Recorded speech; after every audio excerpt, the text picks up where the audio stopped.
Welcome back to SheCOMMERCE, where power women and real talk collide in the world of CPG. I'm Christina. And I'm Jackie. Every episode, we sit down with the leaders who are shaping the future of commerce, from media to shelf. And today, we're talking about something every one of us can relate to: trust. Yep. And just think about like your own medicine cabinet. There are probably brands in there that have been part of your family's routine, maybe your younger routine for decades. And the question is, how do those brands stay relevant in a world where consumers are questioning everything? Everything. Today's consumers expect more. They want efficacy, transparency, authenticity, personalization, and increasingly, they expect brands to meet them all, wherever they are, whether that's in a pharmacy's aisle or social media or through an AI assistant. Mm-hmm. So, our tea today has a common theme. The future of consumer health is being shaped just as much by leadership as it is by innovation. So, let's get into it. Well, the first cup of Darjeeling that we have today is a big leadership move at Bayer. Ooh. Samantha Avivi has just been appointed Global Chief Marketing Officer for Bayer Consumer Health, joining the global leadership team as Bayer continues to accelerate its Road to Billions growth strategy. Alongside her appointment, Bayer also announced new global leaders for commercial operations and data and analytics, a signal that marketing, commercial execution, and consumer insights are becoming even more integrated. Hallelujah. I know, right? I love this move. Marketing today, isn't just about building campaigns anymore. We talk about this a lot. It's about understanding consumers deeply, leveraging that data, and building trust at scale. And that's exactly where today's conversation with our guest in a few minutes fits, because while Samantha is shaping the global marketing agenda, our guest is bringing those strategies to life in Canada. Little hint for you. Yes. Now, our second tea on the tasting menu is a Lapsang Souchong, Ooh. another leadership move that caught our attention this week. Former Glossier CEO Kyle Leahy, and Kyle, I hope I pronounced that right, has joined Whoop as Chief Commercial Officer. Now, that is an interesting pivot from Mhm. beauty to wearable health technology, but maybe it isn't such a leap after all. Yeah. I actually don't think it's that big of a leap because consumers don't think in categories, isolated categories anymore. Beauty, wellness, healthcare, fitness, they're all related. They're all blending together into this one holistic conversation about helping people live more healthier lives. Mm-hmm. And Kyle's experience building Glossier into a mega omni-channel brand and really serving its consumers and listening to its consumers and now helping Whoop scale globally just shows how interconnected commerce and health have become and will increasingly become. All right. Well, Amen. with that, one thing that's we know helping, and we can't have a conversation without talking about it, is AI changing shopping. So, one AI trend that's impossible to ignore is that Shopify recently shared data showing that shoppers who arrive, this is interesting, who arrive from the AI assistants convert at a significantly higher rate and spend more than shoppers arriving through traditional search. So, we're literally watching shoppers evolve from that search and browse behavior to ask and decide. It's insane. And for healthcare brands, that is huge. When Agreed. consumers ask AI, what's the best allergy medicine or which vitamins should I take? Brands won't just need to win the shelf. They'll need to earn that recommendation.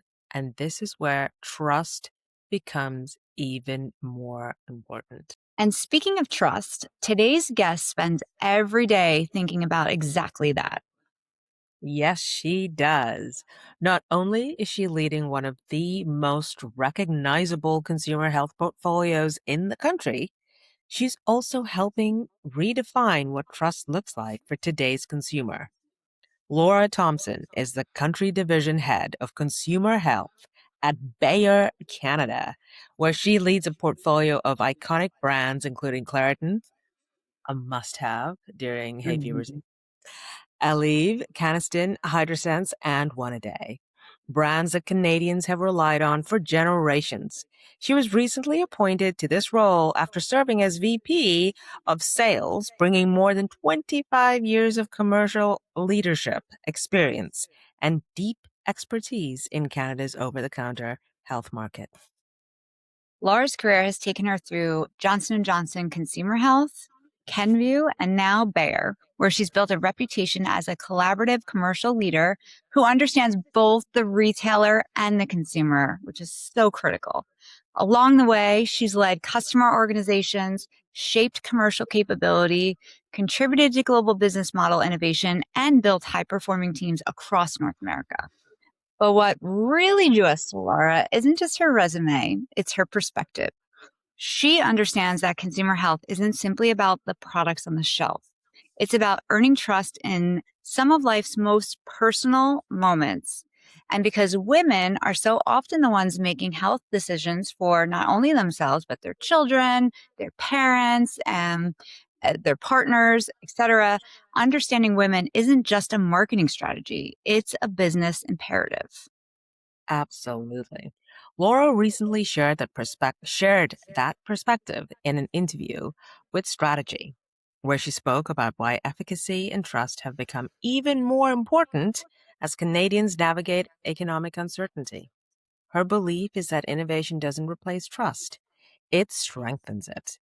And that's such an important conversation for anyone building brands today. Yeah, we're so excited to explore what it really takes to modernize these legacy brands without losing the equity that has been built over decades, and how Laura's leading through that change inside one of the world's largest consumer health companies, and what she believes the future of self care and consumer health looks like. Laura, welcome to SheCommerce. We're so happy Thank to have you. Thank you. I'm so excited to be here. Well, let's jump in then. We want to talk about this reinvention of trusted brands. So, you lead, as Jackie said, some of Canada's most iconic consumer health brands. She's named a few. These are brands that Canadians have trusted for decades. So, how do you keep them relevant for today's consumer without losing the trust that made them iconic in the first place? I mean, it's a small feat. No, no, it's not. First of all, I do want to say, and I should have said this in the beginning, congratulations on your 50,000 downloads. Very exciting. And I feel honored to be here. So thank you for having me. Um, Yes, leading iconic brands is not an easy thing to do, but thankfully I have a really great team that surrounds me every day. So I just want to shout out to them because they are the ones that are living and breathing it every day. But I think what's really important to recognize is that building brands today is very different than it was even 2 years ago. And if we were having this conversation in 2 years, we probably would be saying the same thing. And what underlines that is data and access to data. And that Mhm. is just rapidly growing. So if we think about that, consumers have more information, they have more choices, they have more influence, right? And they have more needs than ever before and more platforms to talk about those. So for us, as we think about iconic brands, truly understanding what made them iconic is the first step in understanding like what not to do. And in the healthcare space, the iconic brands is really around the science and the efficacy. That's the root of healthcare. That is the root of our brands that we're really, really proud of. Now, how do you involve them and you keep them relevant is really important. And if we think about data and we think about choices, we have to think about how our brands show up.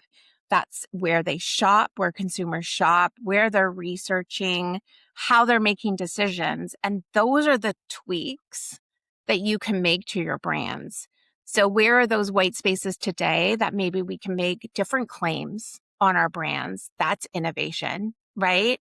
Where can we think about how our brands show up, whether it's in different articles, whether it's on different websites, whether it's, in different platforms or online or in store. Like there's a lot of different ways that you can look at your brands and think about reinvention. I'll tell you guys a story though. Yeah. It's not my story, but I think the team's going to be okay if I share it. When I was onboarding into the company, we were looking at one a day. And I saw a trend like it had gone massively down, and then we were lapping over that. And I was like, well, what happened here? And the one thing I'm going to tell you about Bear, that why I love it, is the team laughed. And they laughed at an error that they had made and then fixed. Mm-hmm. So that's a really great environment to be in as well. It was a big check mark as I was onboarding. But when you think about how your brands show up and how trust and relevancy is created, they took a different direction completely on just the color of the packaging. Mm-hmm. And it massively made an impact to the negative on the brand. So that's not what made the brand iconic, but those vistas are very, very, very important. So I think it's like understanding your root and the science behind things and the claims and the efficacy and the trust, but then also really understanding what is making your brand the one that people are picking up from like a relevancy perspective. And that could be in packaging, that could be in design, et cetera. So just a story to share, a quick story, but not my story, but I think the team would be okay with it. Those semiotics matter so much, Laura, to your point, Mm-hmm. and they become like distinguishers for people as they navigate the shelf and look for that familiarity and Exactly. one's trust and credibility, to your point. Mm-hmm. And I think like, as you kind of think about it, it's not like changing who we are, but it's just reinventing how consumers experience us. That's exactly what underlines like, how do you evolve an iconic brand? Yeah. Yeah. Sort of going into your concept, or not your concept, but your points about trust and efficacy. What strikes me from that story too, Laura, is that the team trusted Bayer to allow them to do a test and learn. Mm-hmm. Right. And it didn't work, and that was okay. And I love the fact that when you ask them the question of, you failed really badly, they laughed, because they're like, oh, we tried, we failed, we moved on. That is such a powerful story. And in your recent, which kind of ties into your recent strategy interview, where you talked about trust and efficacy being more important than ever, especially in today's economic climate. Where consumers are looking for value, but they want brands that they can rely on. So how has that changed the way that you think about innovation and marketing? And what, I guess, what has surprised you about consumer behavior over the past years as a result of that? Yeah. I think there's two different things going on. And it's like this internal, not battle, but this internal conversation about how do we ensure that we're satisfying both of them. And the first one is the fact that the economic environment only is allowing people to have so much money in their pocket, right? So what is that doing? That is driving channel change, that is driving pack size change. And so when we think about innovation in that pillar, you have to think about, do you have the right products at the right place for the right consumer, so that we have a saying at Bear, we have a mission at Bear, and it's called Road to Billions. And what that really means is, how do we serve billion people to ensure that they have access? So access is critically important to us. And access in today's world does mean dollar value. So do we have the right amount of product that is going to allow a consumer that's on a fixed income to purchase our products because they deserve it? And that is at the root of our company. So that's kind of one side of the value chain. The thing that sort of sways us both ways is there's also consumer insight that 1 in 4 Canadians are not happy with their health and their health journey. And since COVID, they're willing to spend more on their healthcare. So you kind of have this two sides of the coin as you think about innovation, you think about marketing. So you have innovation to ensure that you allow access to your products to everyone. Very core to us, very important. But then you have the other side where you're going, okay, well, where are those white spaces that we can add value to the category, but also add value to the consumer? And what does that look like? So when we think about innovation, we're always kind of in those two parallels. And then marketing is all about getting your message in a clear and concise way that is relevant to that consumer group that you're targeting.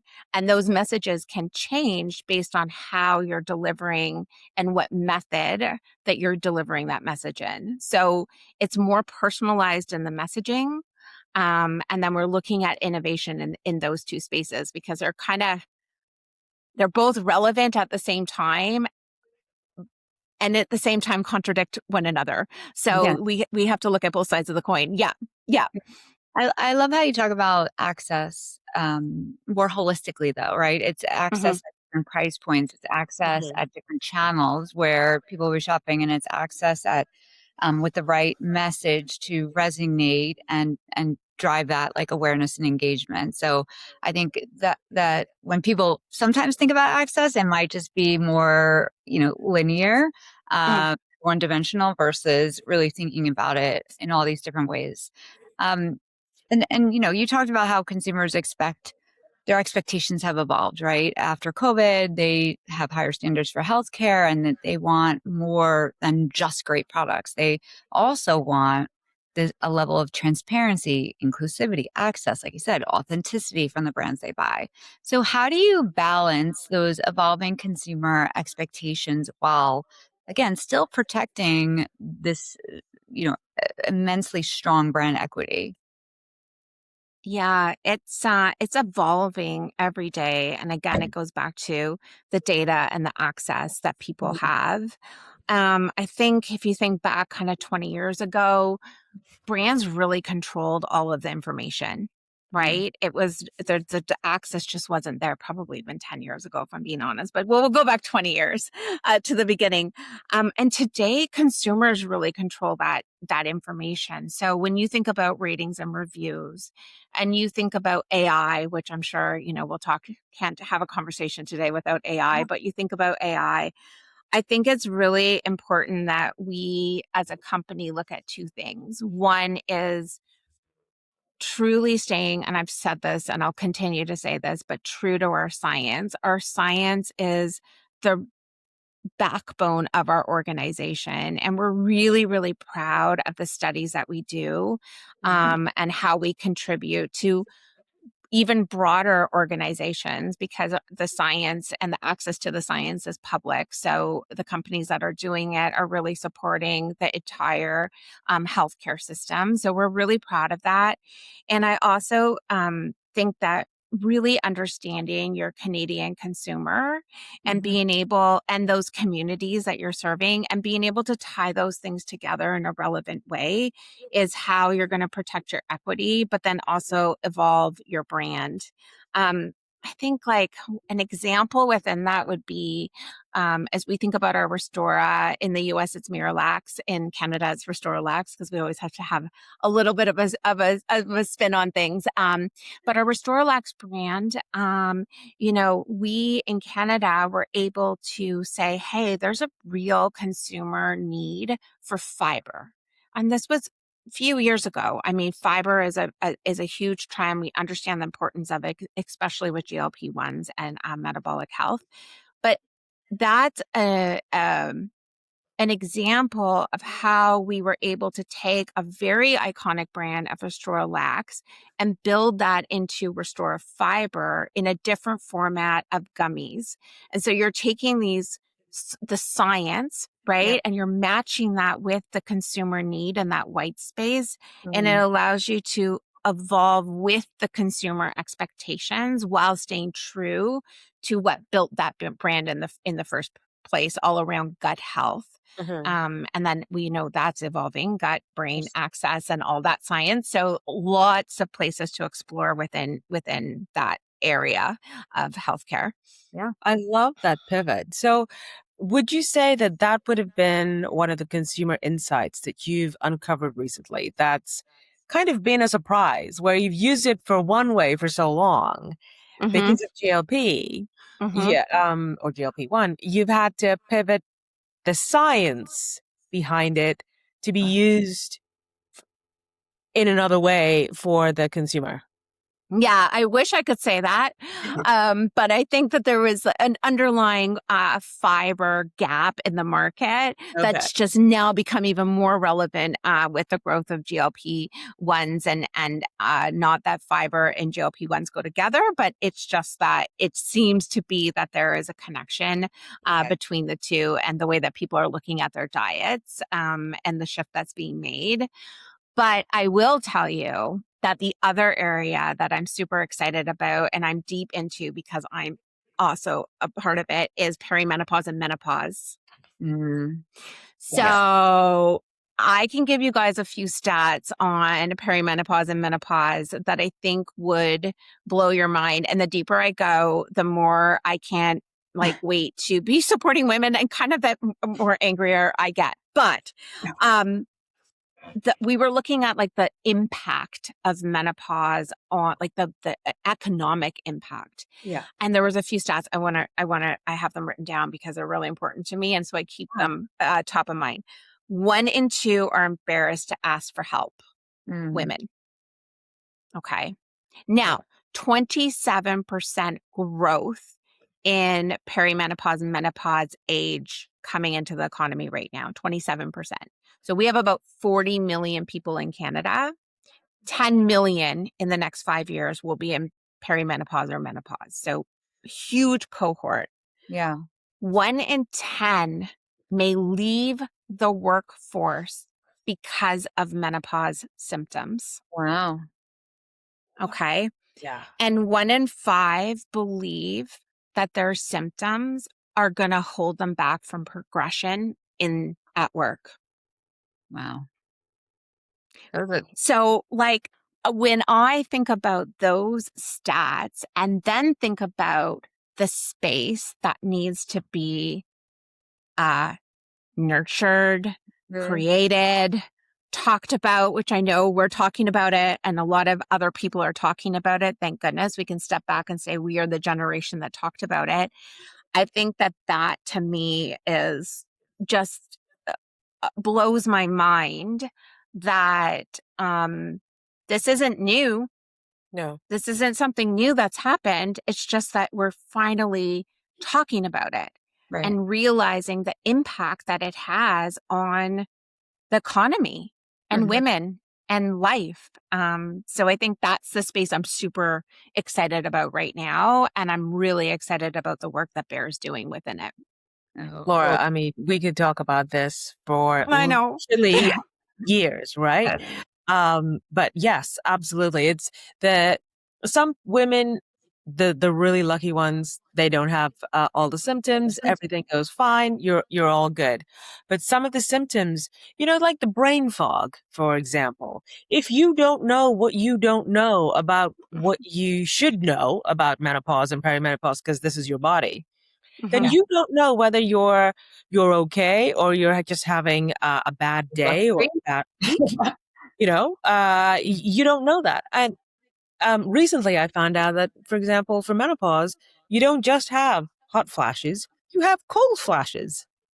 That was like a what now? Moment. I'll take a cold flash. I'll put my hand up for that one. But I didn't know that. Okay, there's another stat. This is awesome. I didn't know that. There's cold flashes. And it's like, why? Why do we not know, as women, why do we not know any of this like that? Our mom tell us about periods. It's missed as something else or, just deal with it. And Yeah. I think the point about like the embarrassment, like women aren't asking for help. So like we need to vocalize it. We need to ask, why is this happening? And be our own advocate, because you need those answers to be the best you and to show up. But Yeah. Christina, it's not only about the embarrassment as well, right, Laura? It's also about fear. I mean, Mm-hmm. look at society right now, just across the entire world.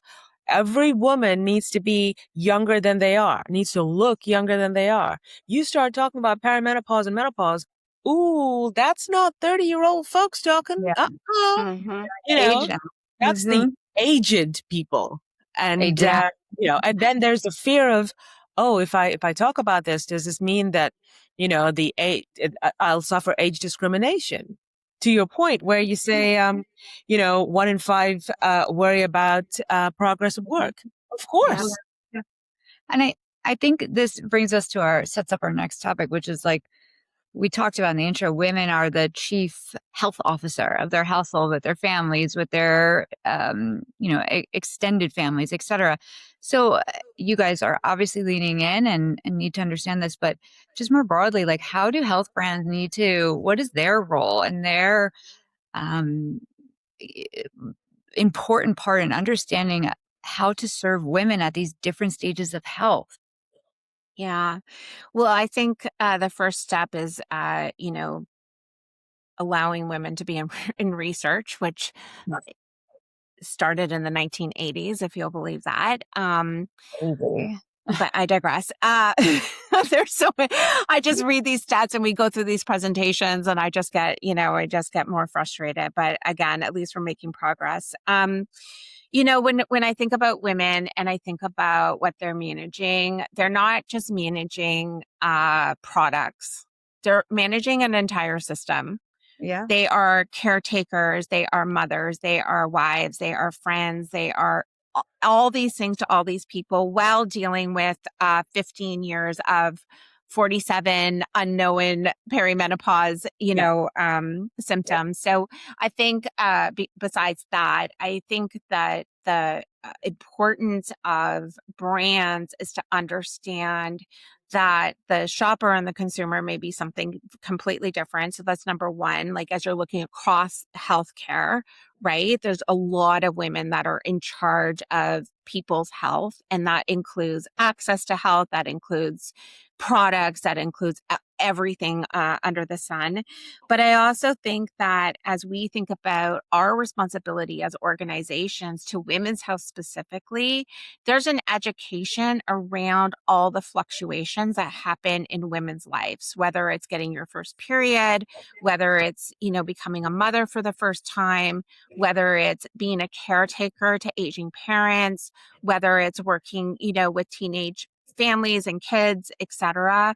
We owe easy access to information, to credible information. Yeah. We owe very quick and sound bites around benefits of products that really, really relate. And I always talk about it in transitions. There's major transitions that happen in women's lives. And it's our jobs as brands to be able to identify and recognize them and understand what is the most important to an individual, a female in this case, during that transition. And that I feel if we could all as an industry kind of step back and look at it that way, that, we would be better off as a complete industry if we were really not trying to sell products, but really understanding transitions and pivotal moments in people's lives and what it is that they need during that time period. Well, that is how you build trust and credibility, and that relationship that is going to extend someone's lifetime, that those needs are going to evolve. And how do you continue to show up for them in those Mm-hmm. different, parts of their life or chapters of their life? And I one thing that I'm hearing from you is also the responsibility of the organizations to normalize these conversations, right? And provide that information and be a credible source and hopefully remove some of the stigmas around them. Yeah, and I think it's important for the entire industry, not just us as consumer health brands, but also our retailers and our online platforms. How do we remember I was working with Target a few years ago with J&J and Kenvue, and one of the really great conversations that we had is, why are menstrual cycle products in the back corner of stores? Yeah. Right? Mhm. How do we not make that the aisle that nobody wants to go down? Right. And I think that becomes relevant when we're thinking about brands like Canestin, which is obviously an immediate need brand for vaginal yeast infections, etc. The amount that we sell that is not immediate, so online, next day delivery, etc., is a pretty good cue of the fact that women would rather order and wait than head to the local store to purchase. Yeah. So we have a collective responsibility to create this access and this open conversation that this is normal. Yeah. And this is okay. Part of life. Part of life. Yeah. Yeah. Completely agree. It's getting there, but just so slowly, right, Laura? So Mhm. very slowly. Hopefully, we're doing a better job with our kids, to Right. boys and girls. So periods are not a thing for giggling, but it's just a thing. Yeah. But let's pivot Okay. to leadership. You built your career across, as you said, J&J and consumer health and Kenvue and now Bayer. Looking back, what experiences, I guess, shaped your leadership style that you have today? I actually started my career at Kraft Foods Yeah. way back. Yeah. So I think, Christina, you and Awesome. I did a little Similar circles. we did it. We did a little flip flop. So Yeah. I started at Kraft Foods when they had just acquired Christie's. So now I'm going to really date myself. And then Cadbury, and went through the split with Kraft and Mondelez. So I was there for 15 years. And so that really built a foundation for me. And the reason that I bring it up is that the roles that I had when I started my career, I think really shaped who I am today. And that role was a sales rep. And I was out and I was building displays. I was ordering DSD cookies. I was slogging through moldy cheese in the back room. Right. And I loved it. I loved the freedom of it. I loved the ownership of my territory. I loved that I could wheel and deal and see the fruits of what I did at the store, whether I overordered or underordered or whatever I did. But I love that ownership of it. You And love I that. think I love the hustle. And I Yeah. think that shaped me as a leader in the sense of, being able to hustle, get my hands dirty, roll up my sleeves. I'm still that way today. And I think that that's been really, really, really important to me. I've had great, great, great people leaders and Good. mentors. And I've also had the opposite. And I've been able to kind of step back and have a little notebook in my brain going, yes, nope, yes, nope. I will do that. I won't do that. And I think being able, working for very large organizations, allow you to really have access to a lot of different leadership styles. And from a very, very early in career, I've always been very aware of my surroundings and what's going on. And it just sort of naturally came to me to really pay attention to how people do things, presenting or negotiating or leading. And I think that has really shaped who I am. And I think the last thing that I'll say is I've said yes to things that people didn't want Yeah. I said yes to figuring out how we're going to sell short data product and our vaults of cheese. And I didn't even know we had vaults of cheese. And I just think of like this big bank with this big, thing that I had to turn. I have no idea where these vaults were, but I figured out how to sell them. It might have been 10 cents on the dollar, but it was better than nothing. And so, having those experiences and being able to really be diverse experiences with a lot of different leaders, I think has given me the opportunity to feel confident and comfortable in who I am, but also like tweak based on all of the different leaders and different things that I've seen. So I feel very blessed for the career that I've had over the past 25 years, for sure.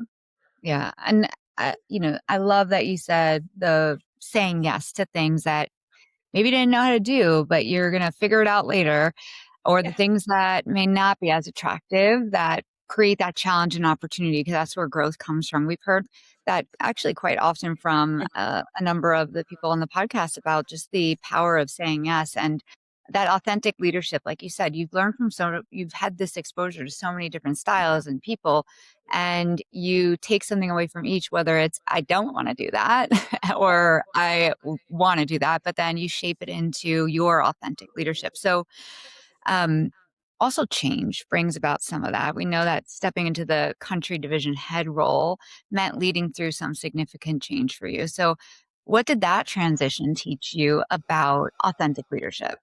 Mm-hmm. I'm still in it, to be honest with you. I'm still in the transition. I think, I know that I'm coming out of it for sure, in the sense of, you can see the bigger picture. You're starting to make moves, and whether it be structure or how we're going to do things, et cetera. And I think that that's really important, that you take your time to do that. Yeah. But I would say over the last 5 years, I've had a ton of change. I went into a global role. So I left Canada, I went into a global role, and you know, and then I went into the US for 2 years, which is a whole other big transition. And then I left that organization, transitioned into Bear, and then transitioned into this role. So the last 5 years has been a lot of transition. Mhm. And the reason that I'm talking about it is because I've become very comfortable in my learning curve. Mm. And I've paused and intentionally told myself to enjoy the learning curve. I love that. And that what that has enabled me to do is it's enabled me to be authentically curious, and Mm. to ask questions and actively listen to the answers, and be okay and vulnerable to not know what I was doing, or if I was asking the right question. Or, my team will say, they'll hear me say, is there anything that I haven't asked that I should have? That's a good question. Right? Yeah. Because I can't pretend I have all the answer or all the questions to even ask for the answer. So I think being authentic to who I am, and being authentic to really understanding my values. Because what I know that I'm good at, as I'm going through this learning curve, is connecting dots, whether it's processes, people, systems, overlap of work. And I know that I'm really good at building networks. So Mhm. while may not know your role, because I'm stepping into a role where I haven't done all of the roles, and that can be an uncomfortable space when you are used to being able to build or draw on experiences. Now, what I have to draw on is my ability to connect people and networks, to ask the right questions, to trust in myself that I can create a vision, right? That I can lead through example. And I'll always roll up my sleeves. The team knows that. Even if I don't know what I'm doing, I will be a body there and direct me, tell me what you want me to do. But I think being really, really clear in your values, and understanding your strengths, Mhm. allows you to become a very trusted and authentic leader, because it's coming from a place of self-awareness. Yeah. But I think on top of that, Laura, you talked about how you bring your authentic self, but what you haven't mentioned is that the integrity that you bring to the room as well. It Mhm. takes integrity and it takes humility to hold your hand up and say, let me know if I have not got all the information, if I have not asked all the questions.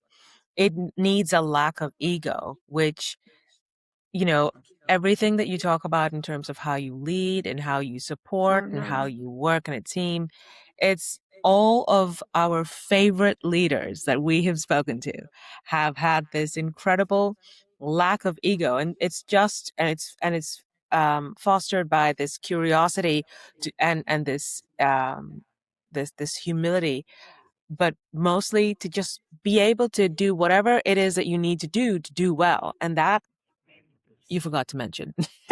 Yes, I do. But you were right.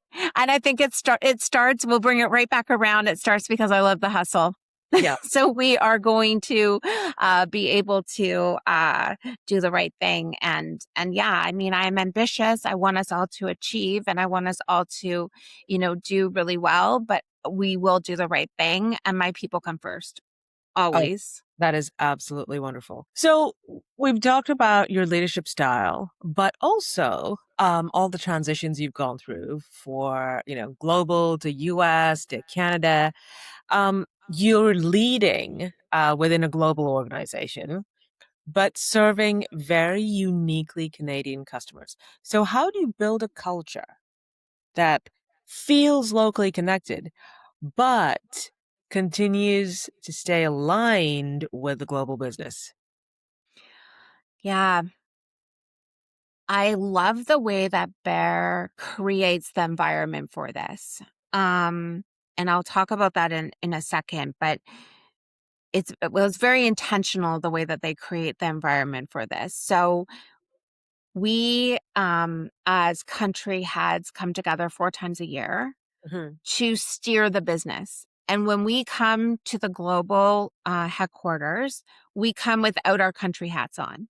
Yeah. And so what that allows us to do is it allows us to collectively set a vision for the organization, lean on global resources when it's like our innovation and our science and all the work they're doing within white spaces. So we're really, really clear on where it is that we're going to innovate as an organization. We're really clear on what it is and how we're going to financially steer the organization. And it also creates a global network of other country heads that may be in similar situations with you. So they do that intentionally, and that's something new that Bear has been doing. And it's really, really a great thing. However, it's also very important for the countries to build their unique presence within that vision. So as a Canadian culture, what we just did actually a couple weeks ago is we took a core group of people off site and we said, within this global framework, what does Canada stand for?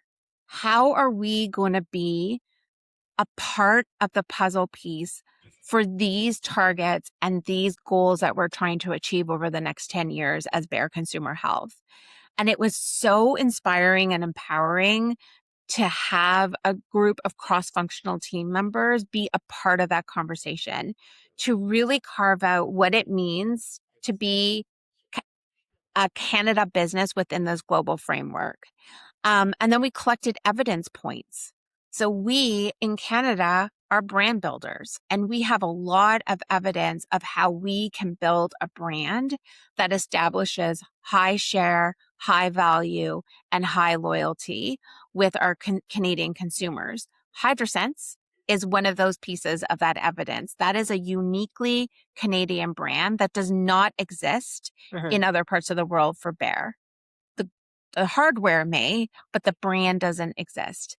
And so in order to do that, you need to understand your Canadian consumer, you need to understand your Canadian customer, and you need to maintain what's critical about the Canadian culture. Right. And those three things are, as I kind of think about it, as like an iceberg. So that's what's under the water. That's Uh-huh. what's keeping this thing afloat. And global is above, Yeah. right? Yeah. Global kind of sits above the water, but that foundation needs to be strong underneath. And that's how I look at it, and that's how I think about it. And I think that the way that Bear is managing global versus local is very unique. It's I very unique. I utterly love that viewpoint and that process, because I have been working from like Microsoft onwards. I've been in global roles, right? And it is something that individuals, myself included, have tried to do in terms of trying to take, best practice and trying to stitch together good plans, good ideas, but a structured framework where every single region or geographic region brings to, to the table what it is that they are best at. So you create a global framework. That is so ridiculously simple and yet perfect. And how many people do this? I mean, I can tell you from my times, we didn't do that. This is like, No. oh, what? Oh my God. You know? I know. And we just started doing this as an organization under our CEO, Julio. And it was at a perfect time where I was taking over the CDH role. And then all of the country heads were coming together. Hmm. We had full transparency to vision, P&L, and we started to build out what are the building blocks that are going to get us to the enterprise goals that we need to get to. So you don't go, the only time you have your country hat on is when you're sharing best practices or when you're talking about specific financials, et cetera. The Yeah. rest of the time, it's about how are we building capabilities? How are we hitting our financial targets? Yeah. Where are we innovating and what does that white space look like? And how do we scale that? It doesn't need to be all under the same brand, but how do we scale the formulations? How do we scale the hardware, et cetera? And what are the clusters of countries that are working on the same challenges? And we call them our peer support groups. I don't think that was a formal name of them, but that's what we call them. But we have these kind of clusters of countries. So it's Oh. myself, Mexico, Australia, and a portion of the US that, you know, having the ability to look over the top has created this network that we never would have had. We never would have had. So yeah, it's a really cool shift. And then it allows us as Canadians to say, okay, where do we fit in this puzzle? What Yeah. value can we bring? And why would they choose us if they were going to do X? And And that's what we're defining right now. what you've done here is this is how you add to the big global puzzle whilst maintaining your unique Mhm. geographical cultural identity, in this case Canadian, which is, ladies and gentlemen, please speak to Laura Thompson for a masterclass in how to be a global organization. Well, thank you. I can't take credit for it, but I can definitely speak to it because I'm Oh, living it. yeah, no, it's genius because, okay, and I know I'm talking about this a fair bit, but because this has been a bugbear for me for so long, because so many clients, so many customers, so many organizations, they'll start off with, okay, we're all going to work independently. Then they will have the global, let's have a global team, and we're going to, the global team will look after every single region. And then that doesn't work because that's insane. Yeah, it's not working. So let's go back to everybody works regionally and in silos. And it's this eeny, meeny, miny, mo scenario that you have with global and regional all the time, which just makes me want to go, "Ah." But this is, Mhm. I love it. I love it. Let's look at your career. Has there been a moment where being a woman gave you a unique advantage as a leader? Perhaps something that shaped how you connect with teams or consumers or customers? I think we talked a little bit about this. Um, but I would say that self awareness Mm. and why I'm self aware.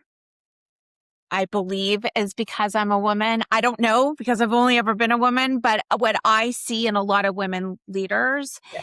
is there's a high degree of self-awareness, and that probably comes from overthinking, what your steps are and how you're showing up, et cetera, et cetera. I think I like to believe that I'm kind of past that stage, but there was a time where that was a real big part of who I was as I was learning and growing.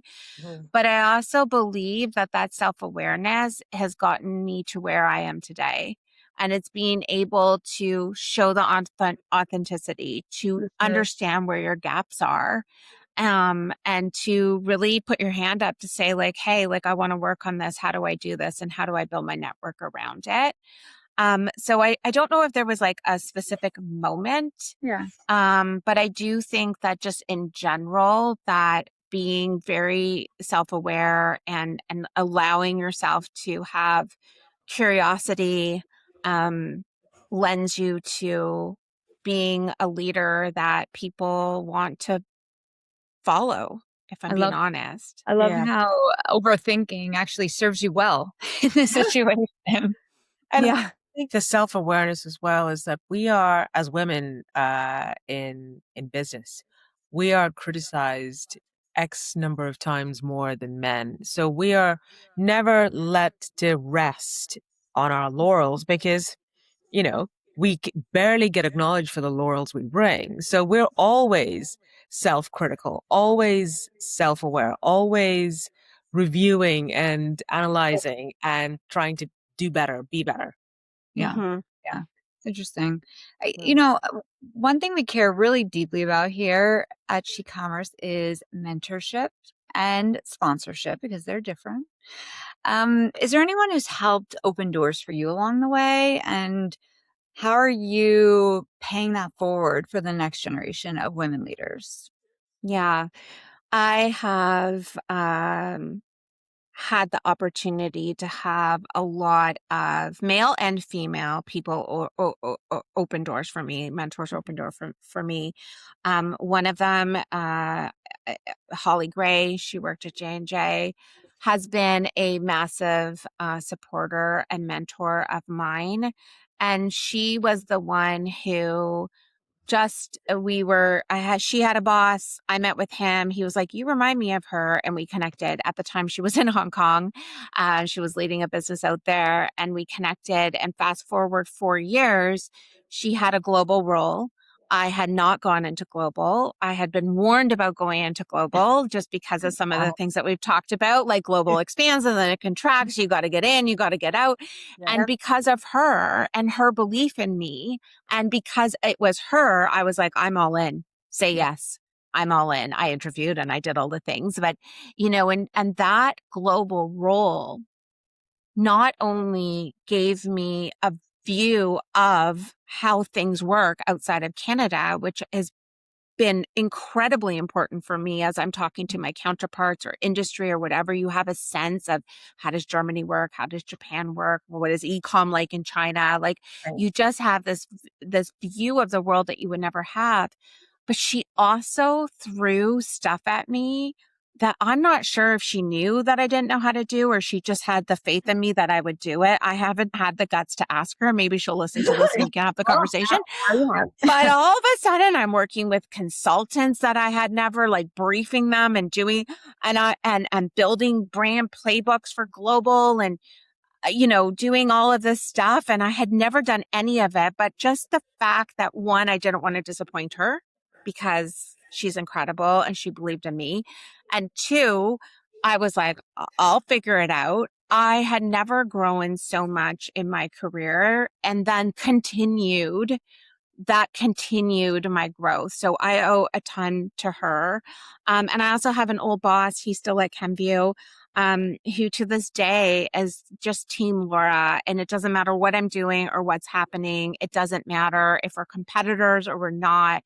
It's not about that. It's about, just his faith in me. And I feel the same way. So I've had some really great mentors that I keep and I nourish.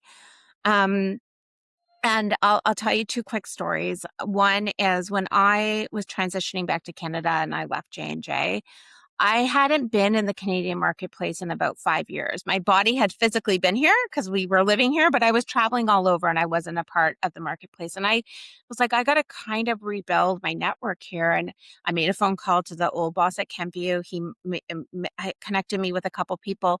But why I'm saying this to you guys is I had so many people that I had either not talked to in 15 years or I didn't know clear their calendars, have conversations with me, ask me questions that helped me to formulate what it actually is that I wanted to do and how I wanted to work and who I wanted to work with. And I made a decision at that moment that no matter who reaches out to me, whether I knew them or I didn't know them, whether it was a connection through somebody else, that I will take the phone call even if I don't have an opportunity, if I can just have, I know how important it is when you're not working to have somebody to talk to while you're on that journey. One appointment a day is all you need to make you feel a little bit better. So I've made that commitment. And I also have a really strong reverse mentoring that I've kept alive, mentorships that have turned into reverse mentoring. I'm in a program, not in it right now, but actively with, starts with grade 10, 11 students, women, underserved communities. And one of them, she's near and dear to me. She's a friend now, but she's in her third year of university. She's interning at Sephora. She's doing incredible.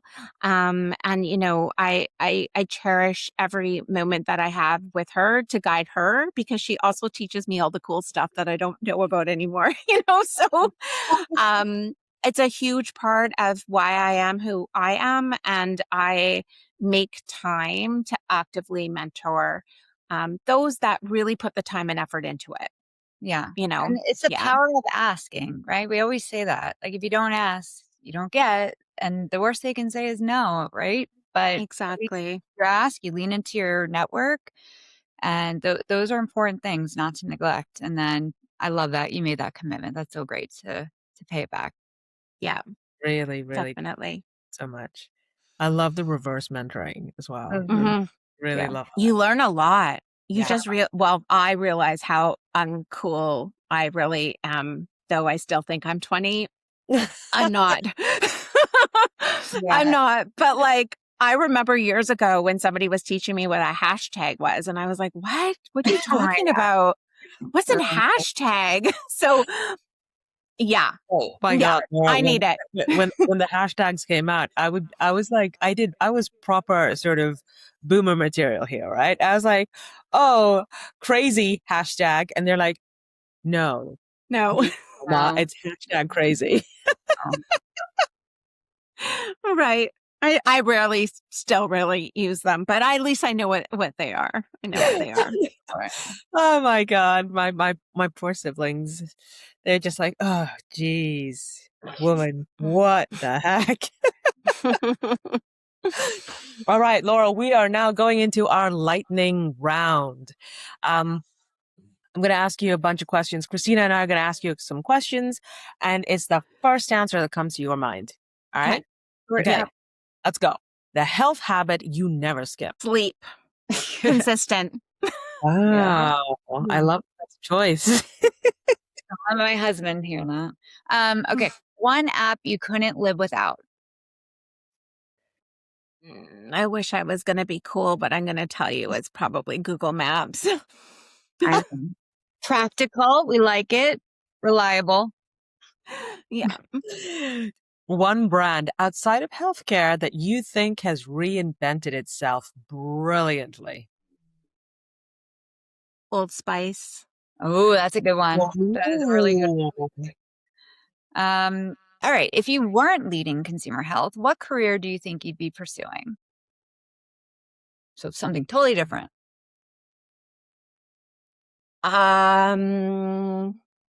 Either professor or coffee shop owner. Ooh, barista. Professor, coffee shop Very, owner. very different. Very different. Very Either different. way. Yeah. Or both. Both. I was going to say, why not? Why Yeah. stop one? Just do both. Yeah. I love it. I love it. Okay, your go-to hype song before a big presentation or meeting. This is an easy one. Lose Yourself, Eminem. Oh, You got that. yes. I Yes. listened to it before the podcast There you go. to Love get ready for you ladies. it. Well, love that. Love that you got yourself hyped up. Well, Laura, we always like to finish on a final question. You've already shared so much valuable advice for women and men in this industry. Is there one piece of advice, though, that you would love to give someone that is in a similar situation, leading an iconic brand or leading through change, that you just want to reinforce before we close? Think well, and I'm going to say it, and I'm saying it to myself as well, is have a growth mindset, be open, and go for it. Yeah. Yeah. Like you All right. said, the power of yes and just going for those opportunities. I love it. Yeah. Yeah. Laura, before we let you go, with every episode of SheCommerce, we're building something much bigger than a podcast. We're building a community of women and allies who believe commerce is stronger when we lift each other up. And you clearly do that in spades. Mhm. So we'd love to invite you to join our SheCommerce Pledge, to pay it forward, to amplify women's voices, to build brands with integrity, and to help shape the future of commerce. Will you take that pledge with us? Absolutely. Amazing. Yay. Laura, thank you so much for joining us today. We really love this conversation and everything you're doing for healthcare and especially women's health. So, advocacy, sponsorship, mentorship, all of it. And welcome to our sisterhood. Thank you. Thank you for having me. And thank you guys for giving the platform to us to share our stories. I really appreciate it. Of course. Oh, we appreciate you. And then thank you to everyone listening. If today's conversation resonated with you, please subscribe, leave us a review. We like the number 5. And share this episode with someone who's building brands, leading teams, or navigating change. Because the future of commerce is built on trust and people, and those courageous enough to evolve while staying true to what matters most, just like our guest today. Bold brands, fierce women, one sisterhood.